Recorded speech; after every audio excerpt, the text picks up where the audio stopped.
The film opens in a car as a man, the demon, is smoking a cigarette. A woman, whom we do not see on camera, asks him if he is a serial killer, and he gives her a death stare. We then see the demon strangling the women. The opening text states that between 2018 to 2020, there was a highly prolific serial killer of the 21st century who went on a calculated, multi-state spree that spread throughout the country, drawing from eyewitnesses, police interviews, deposition, and observation of various law enforcement. The movie is a dramatization of the true story of the final known killings in that rampage. A woman known as the Lady is running from someone as the music Love Hurts by Z Berg and Keith Carradine is playing in the background. As she runs close to the camera, we see that she has an injury in her left ear. The Lady is then seen speeding through the highway in a red car as another black car is following her. The film is told in 6 chapters that are out of order. Chapter 3, Can You Help Me? Please. The Lady continues to speed through the highway as the black pickup car chases her. We see that the demon is driving the black car as he consumes a large amount of cocaine. He stops his car before getting out holding a rifle. He gets in the back of his pickup car before aiming and shooting at the Lady, causing her to lose control and crash. She gets out of the vehicle, and the demon attempts to run her over, but the Lady manages to get out of the way before she flees into the woods. She runs through the woods for a while before she finds some supplies there. She looks around before grabbing an alcoholic drink and a pack of cigarettes. By this time, the demon has started looking for her in the woods. She bit down her clothes before pouring the alcohol on her wound, causing her to shake in pain.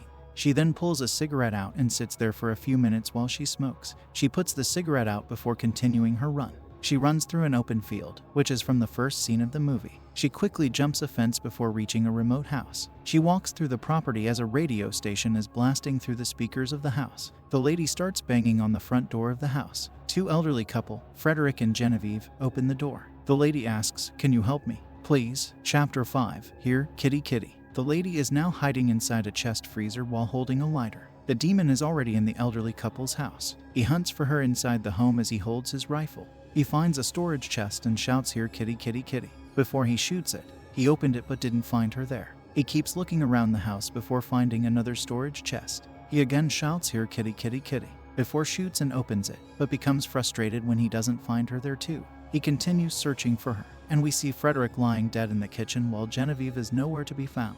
He gets out of the house to have a smoke, and he sees frozen packed foods lying all over the ground. He eventually comes upon the freezer and shouts, Here, kitty, kitty, kitty, before he fires a shot into it. The Lady screams, alerting him to her presence. He opens it and grabs her. Chapter 1, Mr. Snuffles. The film jumps back to the start of the Lady and the demon's encounter. They have met up for a one-night stand, where she is seen with a red hair wig. They park outside the motel, but first the Lady talks to the demon about the dangers women risk by getting into this sort of thing. She also asks him if he is a serial killer, to which he laughs and denies it. The two start to make out and share beer and cigarettes. The two get into a motel room, where the Lady has the demon tie her to the bed and choke her all while she tells him to choke her harder. After a while, he gives up and lets her go. She tells him that most of the time she gets into the mood when she plays BDSM, but now it's not working. She says that maybe she doesn't need to play rough with him to get in the mood.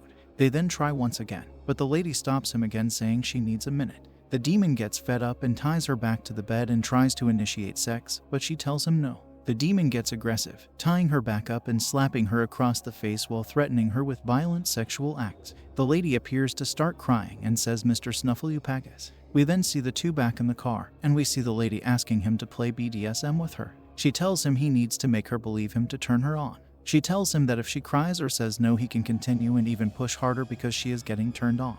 She leans to the back seat to grab her toys, and we see the demon strapping a small handgun to his ankle. She tells him to only stop if she uses the safe word, Mr. Snuffleupagus. Back at the motel, the demon starts to apologize and unties her, thinking he took it too far. The Lady starts laughing and says she was enjoying it and tells him he was amazing. Before they can continue, the Lady sees the demon and gets a brief flash of something horrifying.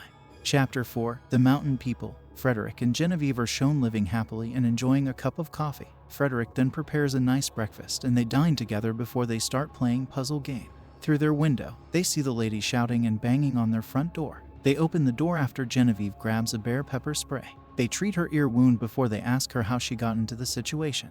The Lady says a man she doesn't know did this to her. She then sees a leftover of the breakfast and starts eating it out of hunger. Genevieve goes upstairs to get medicine for the Lady while Frederick attempts to call the police for help. The Lady pleads with him not to call the police, and moments later, Genevieve hears a commotion and Frederick yelling. She comes into the kitchen to find that the lady has stabbed him in the chest and bludgeoned him with the phone. Frederick collapses dead, and the lady promises Genevieve she will not hurt her. Instead, she asks her for a rope or a room with a locker so she can tie or put her in and lock her from the outside. Genevieve tells her that there is a storage room outside with a locker. As the lady escorts her there, she sees the demon arriving at the couple's home and Genevieve runs away into the woods. The lady runs back to the house and throws the food out of the freezer. She puts a leather jacket on and takes the bear pepper spray with her before she jumps into the freezer. Chapter 2. Do you like to party? In the hotel room, the demon asks her why she is looking at him like that, and she brushes him off saying it was nothing. She then takes out a bag of cocaine for them to snort. The demon is hesitant to take it, but the lady says that it is her birthday and assures him it will turn her on.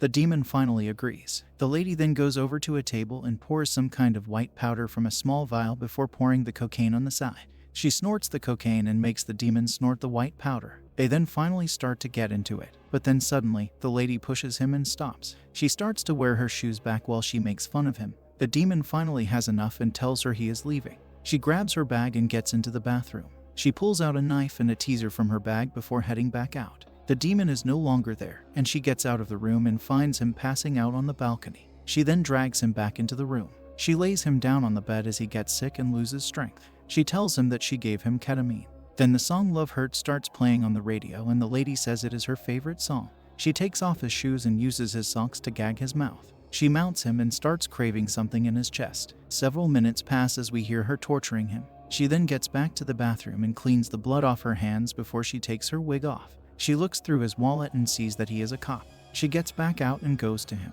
and we see that she has carved EL on his chest, revealing herself as a serial killer known as the Electric Lady. Before she can deal the killing blow, the demon grabs the gun from his ankle and blows the lady's ear off. The lady runs out of the room as the demon shoots at her. She jumps over the balcony and begins to run across the street while she is half naked. She then makes it to a nearby motel and starts acting out like she is scared. Back at the motel, the demon goes over to the table and pours a large amount of cocaine into the glass before snorting it. The lady runs to the clerk, Libby, and her assistant Tanya. When Libby tells Tanya to call the police, the lady stabs Libby in the neck, killing her. She then orders Tanya to give up her car keys and to take off her clothes. This leads to the pursuit from earlier. Chapter 6. Who's Gary Gilmore? The lady appears unconscious from getting punched in the face. The demon holds his rifle up in an attempt to kill her, but he can't get the courage to pull the trigger and gives up. He sits for a while waiting for her to wake up before he handcuffs her to the freezer and leaves the room. The demon proceeds to call for help, addressing himself as RC, and asking for backup. He gets back to the kitchen and sees that the lady has regained consciousness. She tells him that she doesn't care about jail. All she wants is to stay alive. She says that she watches true crime shows and has been inspired by killer Gary Gilmore and hopes to die like he did. She also tearfully tells the demon that during their brief tryst, she was starting to feel a genuine love for him. She asks him if he feels the same way, and the demon says maybe. As he gets up, the lady grabs the can of bear spray and uses it on the demon. As he stumbles around, she grabs him and bites into his neck, tearing out a chunk of flesh and ripping into his jugular. This causes the demon to fall off and bleed to death. After she struggles for a while, the lady manages to pull the demon's body close to her and takes out the handgun that he has strapped to his ankle. Just then, she hears a car approaching outside and she quickly pulls down her pants to make herself look like the victim. The demon's cop friends, Pete and Gail, arrive on the scene. The lady tries to play the victim by screaming and crying. Gail attempts to help her, but Pete tells her they need to wait for the EMTs and homicide investigators to show up. Gail tells him that meds won't come for at least an hour. She frees the lady from the handcuffs and Pete says they will take her to the car and wait for the EMT there because they don't even know if she is the victim. But Gail is too convinced and tells Pete that helping her is their first priority. They finally bring the lady with them to get her help. On the road, the cops run into Genevieve, who is asking for help. Before she can identify the lady in the back, she shoots Genevieve in the head before pointing the gun at Gail and forcing them to give up their guns. Gail tries to talk some sense into her, but the lady tells her that she is the Electric Lady. Out of gratitude for Gail's help, the lady orders her to get out of the car and run toward the woods. She then orders Pete to keep driving. Epilogue: The Electric Lady. Pete pulls over on a quiet road after the lady orders him to stop. Pete asks her why they stopped and the lady tells him she needs time to think. He then asks her why she killed all those people, and the lady tells him that sometimes she doesn't see humans, but instead, she sees the devil. She looks at Pete through the rear mirror and gets another flash like she did with the demon, seeing a red devil figure before killing Pete. She then leaves the car before smoking a cigar. She then continues to walk down the road for a while until she sees a car approaching her. The lady flags down the driver before trying to pull her victim act and asking for help. A female driver walks out and rushes to the lady and helps her up. The driver gets the lady into her car and begins to try and call for help. The lady then looks at herself in the mirror and sees a brief devil flash before a tearful look crosses her face. The lady begins to slowly get her gun out, but the driver takes her own gun out and shoots her first. She calls 911 and says she shot someone in self-defense and is bringing her in, as the lady looks at her in disbelief. The driver proceeds to drive forward, and the lady begins to slowly lose consciousness as she loses blood before ultimately dying in pain.